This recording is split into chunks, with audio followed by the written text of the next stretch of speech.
अस्सलाम वालेकुम स्टूडेंट्स, आज हम पढ़ने जा रहे हैं conjunctions, clauses, phrases and sentences. ये एमडी कैट का एक बहुत इंपॉर्टेंट टॉपिक है। सबसे पहले हम शुरू करते हैं कंजक्शंस। कंजक्शंस बेसिकली ऐसे वर्ड्स को कहा जाता है जो ज्वाइन करवाए वर्ड्स को, फ्रेजेस को या क्लॉजेस को।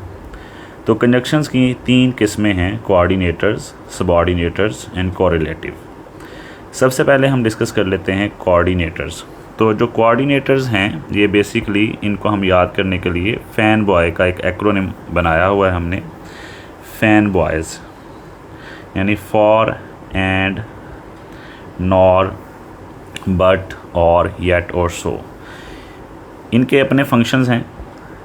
फॉर हम यूज़ करते हैं रीज़न बताने के लिए, एंड यूज़ करते हैं एडिशन बताने के लिए, नॉर यूज़ करते हैं ऑप्शन के लिए, बट कंट्रास्ट के लिए, और भी ऑप्शन के लिए, येट कंट्रास्ट के लिए, सो कंक्लूजन या रिज़ल्ट के लिए। और ये हमने सेकंड क्लॉज को देख के उसके मीनिंग के हिसाब से ये फ़ैन बॉय कंजक्शन लगानी है।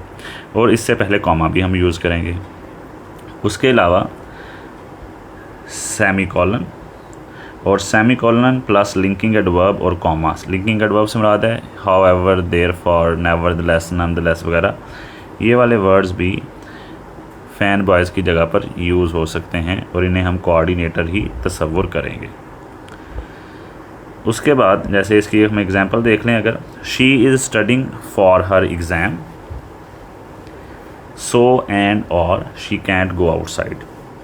अब इसमें अगर हमने कंजक्शन लगानी है तो हम सेकंड क्लॉज देखें तो पहली क्लॉज में जो बात कही गई है कि वो अपने एग्ज़ाम के लिए पढ़ रही है, इस रीज़न का रिज़ल्ट है दूसरी क्लॉज में कि इसलिए वो बाहर नहीं जा सकती। तो दूसरी क्लॉज में कंक्लूजन या रिज़ल्ट बताया गया है और हमने पढ़ा है कि कंक्लूजन या रिज़ल्ट के लिए हम सो यूज़ करते हैं। तो यहाँ पर हमारा राइट आंसर होगा सो।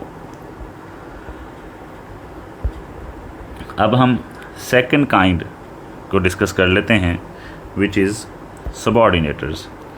तो since, when, although, as, because, if, इस तरह की जो कंजक्शंस हैं उन्हें हम सबऑर्डिनेटर्स कह सकते हैं।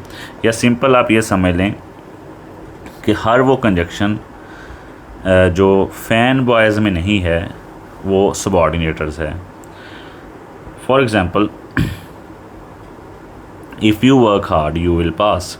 अब ये 2 क्लॉजेज़ यू वर्क हार्ड और यू विल पास को ज्वाइन करवाया है इफ़ ने, जो कि सबऑर्डिनेटिंग कंजक्शन यानी सबऑर्डिनेटर है।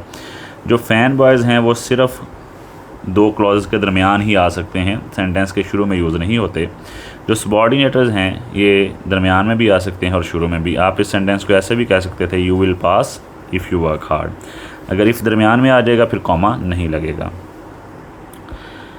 इसमें कुछ कंजक्शन ऐसे हैं जिनके साथ फ़ैन बॉय की तरह कॉमा यूज़ होता है, जैसे बिकॉज है, आल्दो है, दो है, सो दैट वगैरह। इनके साथ फ़ैन बॉय की तरह कॉमा यूज़ होता है। बाकियों के साथ आप कॉमा यूज़ नहीं करते। हाँ, अगर ये सबऑर्डिनेटर सेंटेंस के शुरू में आए तो दूसरी क्लॉज के दरमियान में यानी दूसरी क्लॉज शुरू करने से पहले आप कॉमा लगाते हैं। थर्ड काइंड है जी कंजक्शन की कोरिलेटिव्स। कोरिलेटिव कंजक्शन से मुराद ये है ऐसी कंजक्शन जो पेयर में आएँ, जैसे ईदर और, neither nor, not only but also, whether और, बोथ एंड। ऐसी कंजक्शन जो पेयर में यूज़ होती हैं इन्हें हम कोरिलेटिव्स कहते हैं। For example, neither the players nor the captain is practicing। तो इस तरह आप ये देखें कि हम यूज़ करते हैं उन कंजक्शन को जो पेयर में यूज़ हो, इन्हें हम कोरिलेटिव्स कहते हैं। अब हमने कंजक्शंस, क्लॉजेस, फ्रेजर, सेंटेंसेस में कंजक्शंस पढ़ ली हैं। अब हम आ जाते हैं क्लॉजेस पे। क्लॉज ऐसे ग्रुप ऑफ वर्ड को कहते हैं क्लास जिसमें सब्जेक्ट भी हो, वर्ब भी हो। क्लॉजेस की 2 किस्में हैं, इंडिपेंडेंट क्लॉज और डिपेंडेंट क्लॉज। इंडिपेंडेंट क्लॉज को मेन क्लॉज और प्रिंसिपल क्लॉज भी कहा जाता है। इंडिपेंडेंट क्लॉज ऐसी क्लॉज होगी जिसका मीनिंग आप मुकम्मल तौर पर समझ सकते हैं उसको किसी और क्लॉज के साथ जोड़े बगैर। जैसे ही tried to go home, he tried to go home. अब ये क्लॉज है, वो उसने घर जाने की कोशिश की, बात समझ आ रही है। All the flights were cancelled, तो ये दूसरी क्लॉज है। दोनों इंडिपेंडेंट क्लॉजेज़ हैं और दो इंडिपेंडेंट क्लॉजेस को जोड़ने के लिए आप किसी फैन बॉय को यूज़ करते हैं, तो ज़ाहिर है यहाँ पर कंट्रास्ट का मीनिंग था, लेकिन वाला मीनिंग आ रहा था, तो हमने बट यूज़ किया है। उसके बाद डिपेंडेंट क्लॉज। डिपेंडेंट क्लॉज जो क्लास होती है, इसका मतलब आपको समझ नहीं आता जब तक आप इसे किसी और क्लॉज के साथ जोड़ें ना। सपोज़ अगर मैं सिर्फ इतना पढ़ूँ ही इज़ इल, वो बीमार है, तो ये क्लॉज है और इंडिपेंडेंट है, हमें इसका मतलब समझ आ रहा है। लेकिन जैसे ही इसके साथ बिकॉज लगा दिया जाएगा, बिकॉज ही इज़ इल, अब ये अपना मतलब समझाने से कासर है, इसलिए हम इसे इंडिपेंडेंट क्लॉज नहीं बल्कि डिपेंडेंट क्लॉज कहेंगे। अब इसका मतलब समझने के लिए हमें साथ कोई इंडिपेंडेंट क्लॉज लगानी पड़ेगी, ही इज़ एब्सेंट, यानी because he is ill he is absent. तो डिपेंडेंट क्लॉज कभी भी अकेले सेंटेंस नहीं बना सकती, इसे एक इंडिपेंडेंट क्लॉज की ज़रूरत होती है, जबकि इंडिपेंडेंट क्लॉज अकेले मुकम्मल सेंटेंस बना सकती है। अब हम आगे पढ़ते हैं काइंड्स ऑफ डिपेंडेंट क्लॉजेस। जो इंडिपेंडेंट क्लॉज है इसकी कोई काइंड नहीं होती, लेकिन डिपेंडेंट क्लॉजेस की 3 काइंड्स हैं, noun clause, adverb clause and adjective clause. अब आप इसके फंक्शन इन्हीं के पार्ट ऑफ स्पीच के हिसाब से देख लेंगे। सबसे पहले नाउन क्लॉज को पढ़ते हैं। ऐसी क्लॉज यानी ऐसा group of word with subject and verb जो नाउन का काम करे, उसे हम नाउन क्लॉज कहेंगे। अब नाउन के काम हैं कौन कौन से? सब्जेक्ट की जगह पर यूज़ होना, ऑब्जेक्ट की जगह पर यूज़ होना, ऑब्जेक्ट ऑफ वर्ब यानी वर्ब के बाद आना, और ऑब्जेक्ट ऑफ प्रेपोजिशन, किसी प्रेपोजिशन के बाद अगर कोई क्लॉज आएगी वो भी नाउन क्लॉज है, और कॉम्प्लीमेंट होना, जैसे लिंकिंग वर्ब के बाद आप कॉम्प्लीमेंट लगाते हैं या ऑब्जेक्ट के बाद ऑब्जेक्ट का कॉम्प्लीमेंट आता है, तो वहाँ नाउन यूज़ हो सकता है। तो वहाँ पर अगर क्लॉज आएगी तो उसे हम नाउन क्लॉज कहेंगे। सबसे पहला सेंटेंस देखें, I know he is hair. तो ऑब्जेक्ट ढूंढने के लिए आप व्हाट का क्वेश्चन करते हैं। अगर मैं कहूँ आई नो व्हाट, तो आंसर होगा ही इज़ हेयर। तो ये ही इज़ हेयर पूरे का पूरा ऑब्जेक्ट है, और ये क्लॉज भी है। ही इज़ हेयर सब्जेक्ट भी है, वर्ब भी है, क्लॉज भी है। काम क्या कर रहा है? सेंटेंस में ऑब्जेक्ट बन रहा है। और हमने पढ़ा कि ऑब्जेक्ट की जगह पर आने वाले क्लॉज को हम नाउन क्लॉज कहते हैं। तो यहाँ पर he is here noun clause है। उसके बाद I laughed at what he had done. What he had done को अंडरलाइन किया है, ये आ रहा है आफ्टर प्रेपोजिशन। तो प्रेपोजिशन के बाद जो क्लॉज आएगी वो भी नाउन क्लॉज है। अब आ जाते हैं नेक्स्ट काइंड पर, विच इज़ एडवर्ब क्लॉज। तो अगर कोई एक लफ्ज़ एडवर्ब का काम कर रहा है तो उसे हम एडवर्ब कह देंगे। फ्रेज़ काम कर रही है एडवर्ब का तो एडवर्ब फ्रेज़ कह देंगे। पूरी क्लॉज मिलकर एडवर्ब का काम कर रही है तो उसे एडवर्ब क्लॉज कह देंगे। एडवर्ब का काम क्या है? किसी वर्ब को, किसी एडजेक्टिव को, अनदर एडवर्ब को मॉडिफाई करना, या पूरे सेंटेंस को भी मॉडिफाई कर सकती है। एडवर्ब क्लॉज को ढूंढने के लिए या एडवर्ब को ढूंढने के लिए आप ये क्वेश्चंस कर सकते हैं, how often, when, where, why वगैरह। इन क्वेश्चंस का जो आंसर होगा वो हमेशा एडवर्ब होता है। जैसे हमारे पास सेंटेंस है, he left the keys where I could find them. तो हम अगर क्वेश्चन करें where did he leave the keys, तो आंसर क्या होगा? Where I could find them. तो ये जो वेयर का आंसर है, ये पूरी क्लॉज डिपेंडेंट क्लॉज है, और डिपेंडेंट क्लॉज में एडवर्ब है, और एडवर्ब की काइंड भी कौन सी? Adverb of place. अब आ जाते हैं हम इसकी नेक्स्ट काइंड, डिपेंडेंट क्लॉज की नेक्स्ट काइंड है एडजेक्टिव क्लॉज। जो एडजेक्टिव क्लॉज है इसे रिलेटिव क्लॉज भी कहा जाता है। For example, the house where my grand parents lived was sold yesterday. अब इसमें where my grand parents lived, ये क्लॉज अंडरलाइन है, इसका पूछा गया कौन सी क्लॉज है। तो where my grand parents lived क्या काम कर रही है? हाउस के बारे में इंफॉर्मेशन दे रही है। आप विच का क्वेश्चन करके एडजेक्टिव को ढूंढ सकते हैं। अगर मैं कहूँ the house was sold yesterday, तो आप आगे से पूछेंगे विच हाउस, तो उसका आंसर क्या होगा? Where my grand parents lived. तो लफ्ज़ विच का आंसर जो होता है वो एडजेक्टिव होता है। या आप इसको ऐसे भी देख सकते हैं कि जो क्लॉज किसी नाउन या प्रोनाउन के बारे में इंफॉर्मेशन दे उसे हम एडजेक्टिव कहते हैं। अच्छा जी, उसके बाद ये जो एडजेक्टिव क्लॉज होती है इसकी 2 किस्में हैं क्लास। एक है एसेंशियल और दूसरा है नॉन एसेंशियल। एसेंशियल को हम रिस्ट्रिक्टिव भी कहते हैं और डिफाइनिंग भी कहते हैं। नॉन एसेंशियल को नॉन रिस्ट्रिक्टिव और नॉन डिफाइनिंग भी कहते हैं। यानी ऐसी क्लॉज जिसका सेंटेंस में होना ज़रूरी है वो एसेंशियल है, और जिसका होना ज़रूरी नहीं है उसे हम नॉन एसेंशियल कहते हैं। जैसे ये वेयर माई ग्रैंड पेरेंट्स, इसको निकाल भी दें तो सेंटेंस हमारा कंप्लीट है, the house was sold yesterday. इसका मतलब where my grand parents lived non essential थी, गैर ज़रूरी थी। एडिशनल इन्फॉर्मेशन थी और इसे हमेशा कॉमा से सेपरेट किया जाता है। जब भी किसी क्लॉज को कॉमा से सेपरेट किया जाए, दोनों साइड पे कॉमा लगाया जाए, उसे हम नॉन एसेंशियल कंसीडर करेंगे। नेक्स्ट जो सेंटेंस है, I know the boy who stood first, इसमें who stood first is answer of which boy, यानी द बॉय को मॉडिफाई कर रही है, इसलिए एडजेक्टिव क्लॉज है, कॉमा से सेपरेट भी नहीं की हुई, तो इसे हम एसेंशियल एडजेक्टिव जी। तो conjunction clauses, phrases and sentences में नेक्स्ट हम सेंटेंस पढ़ेंगे। तो सेंटेंस क्लास ऐसे ग्रुप ऑफ वर्ड को कहा जाता है जिसका अपना सब्जेक्ट हो और प्रेडिकेट यानी वर्ब भी हो और वो कंप्लीट मीनिंग भी देता हो। तो काइंड्स ऑफ सेंटेंस हम पहले पढ़ेंगे अकॉर्डिंग टू स्ट्रक्चर। सेंटेंस की काइंड्स दो तरह से की जाती हैं, स्ट्रक्चर के हिसाब से और उसके फंक्शन के हिसाब से। तो पहले हम स्ट्रक्चर के हिसाब से इसे देख लेते हैं।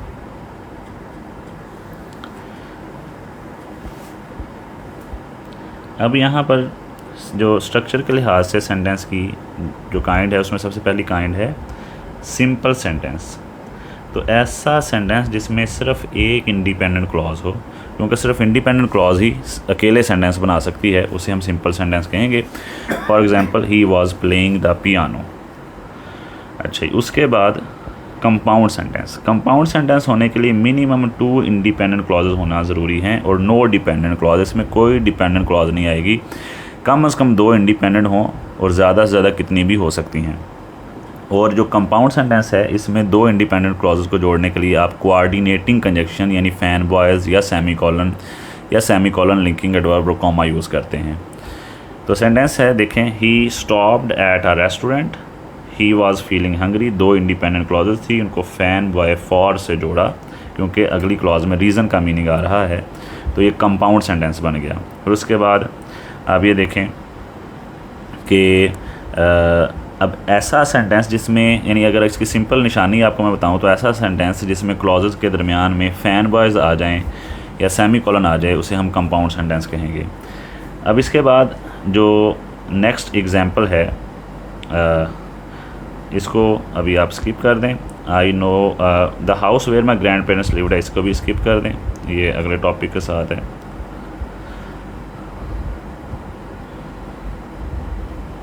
अब आ जाएं आप नेक्स्ट कम्प्लेक्स सेंटेंस पे। तो कम्प्लेक्स सेंटेंस की जो फॉर्मेशन है वो क्या है, 1 independent clause and 1 dependent clause. 1 independent clause and 1 dependent clause, ठीक है। डिपेंडेंट एक से ज़्यादा हो सकती हैं, लेकिन इंडिपेंडेंट इसमें एक ही होगी और इनको ज्वाइन फैन वाइज नहीं करेंगे बल्कि सबऑर्डिनेटिंग कंजक्शंस करेंगे।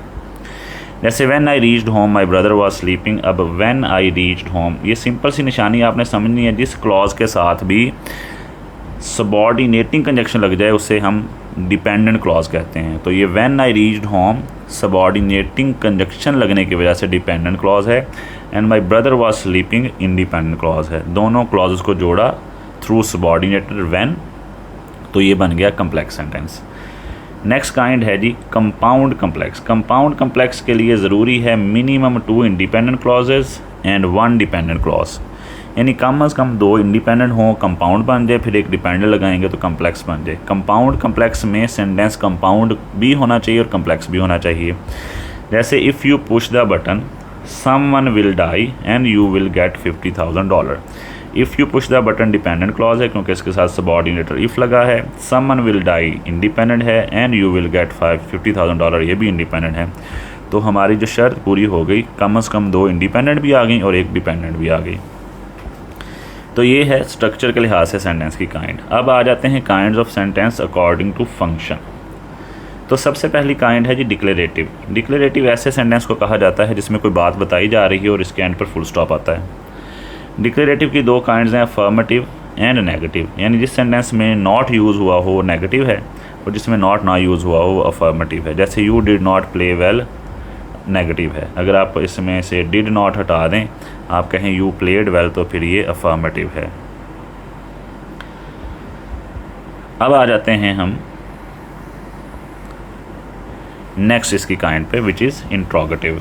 इंट्रोगेटिव ऐसे सेंटेंस को कहा जाता है जिसमें कोई बात पूछी गई हो, बताई नहीं गई हो, और इसको हम क्वेश्चन मार्क पे एंड करते हैं। इंट्रोगेटिव की 2 किस्में हैं क्लास, सिंगल इंट्रोगेटिव और डबल इंट्रोगेटिव। ऐसे इंट्रोगेटिव जिसके शुरू में सिर्फ हेल्पिंग वर्ब आए, जैसे डू यू प्ले, तो ये सिंगल इंट्रोगेटिव है। ऐसे इंट्रोगेटिव जिसमें हेल्पिंग वर्ब के साथ WH वर्ड यानी कि व्हाट, वेयर, व्हेन, वाई वगैरह भी आए तो उसे हम डबल इंट्रोगेटिव कहते हैं, जैसे why do you play. Next kind है इम्पेरेटिव। इम्पेरेटिव सेंटेंस जो होते हैं इसको हुक्मिया फ़िक्रे भी कहा जाता है उर्दू में। इसमें कुछ काम करने का कहा जा सकता है, whether it is request, command और एडवाइस। तो इसकी फॉर्मेशन ये होती है कि इसके शुरू में सब्जेक्ट यानी नहीं होता, वो अंडरस्टूड होता है, लिखते नहीं हैं। वर्ब की फ़र्स्ट फॉर्म लगाते हैं और उसके बाद ऑब्जेक्ट आ जाता है। अगर आप कुछ काम करने का कह रहे हैं, जैसे ओपन द बुक्स, अगर काम करने से मना कर रहे हैं तो शुरू में डू नॉट लगा देंगे, बाकी वैसे ही रहेगा, do not open the books. अच्छा जी, तो इम्पेरेटिव दो किस्म के हो सकते हैं, पॉजिटिव और नेगेटिव, और इसके एंड पर भी फुल स्टॉप लगता है। उसके बाद एक्सक्लेमेटरी सेंटेंसेस हैं। एक्सक्लेमेटरी सेंटेंसेस ऐसे सेंटेंसेस को कहा जाता है जिसमें आप खुशी का, गम का, दुख का जो है इजहार कर रहे हैं। सडन एक्सप्रेशन ऑफ फीलिंग आए और उसमें इंटरजेक्शंस वगैरह, हुर्रा, अलास, वाव वगैरह भी यूज़ होते हैं, और इसको एंड हम एक्सक्लेमेटरी साइन पे करते हैं। और ऐसे भी हो सकता है व्हाट के बाद ए या एन या कोई एडजेक्टिव आ जाए, जैसे what a beautiful house, how beautiful के हिसाब से कोई शुरू हो रहा है उसे भी एक्सक्लेमेटरी कहेंगे आप। नेक्स्ट काइंड है जी ऑप्टेटिव। ऑप्टेटिव सेंटेंस दुआया फ़िक्रे होते हैं, ये मे से शुरू होते हैं मोस्टली। मे पहले आता है, फिर सब्जेक्ट पे वर्ब की फर्स्ट फॉर्म, और इसको भी एंड आप एक्सक्लेमेटरी साइन पर करते हैं, जैसे may you live long, may his soul rest in peace. तो यहाँ पर मैं एक एडिशनल पॉइंट आपको बताना चाहूँगा कि जो एक्सक्लेमेटरी साइन है ये डिक्लेरेटिव के एंड पर भी आ सकता है, इंट्रोगेटिव के एंड पर भी आ सकता है, इम्पेरेटिव के एंड पर भी आ सकता है। लेकिन इसका जो जैसे एक्सप्रेशन अगर चेंज हो गया तो पंक्चुएशन चेंज हो जाती है। अगर आप डिक्लेरेटिव के एंड पर एक्सक्लेमेटरी साइन लगा देंगे तो फिर वो डिक्लेरेटिव नहीं रहेगा, वो एक्सक्लेमेटरी सेंटेंस बन जाएगा। लेकिन अगर आप इंट्रोगेटिव या इम्पेरेटिव के एंड पर क्वेश्चन मार्क की बजाय या फुल स्टॉप की बजाय एक्सक्लेमेटरी साइन लगाएंगे तो वो अपनी काइंड चेंज नहीं करेगा, वो इंट्रोगेटिव ही रहेगा, वो इम्पेरेटिव ही रहेगा। अच्छा, उसके बाद हमारा नेक्स्ट टॉपिक है फ्रेजेस। तो फ्रेजेस ऐसे ग्रुप ऑफ वर्ड को कहते हैं जिसमें सब्जेक्ट वर्ब नहीं है और वो अपना थोड़ा सा मीनिंग समझा रहे होंगे, मुकम्मल मीनिंग नहीं समझा रहे होंगे। तो फ्रेजेस होती कौन कौन सी हैं वो आप ज़रा नोट कर लें, मैं आपको लिखवा देता हूँ फ्रेजेस कौन कौन सी हैं। तो लिखें, सबसे पहले जी नाउन फ्रेज़ है, उसके बाद वर्ब फ्रेज़ है, एडवर्ब फ्रेज़ है, एडजेक्टिव फ्रेज़ है,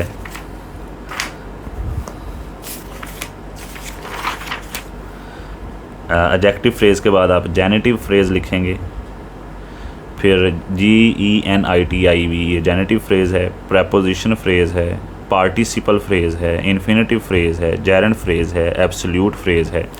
तो ये फ्रेजेस की काइंड्स हैं। जैसे ये पहला सेंटेंस लिखा हुआ है आपके पास, द ओल्ड मैन या द ओल्ड किंग डाइड। अब इसमें द ओल्ड किंग जो फ्रेज़ है इसमें 3 वर्ड हैं, आर्टिकल भी है और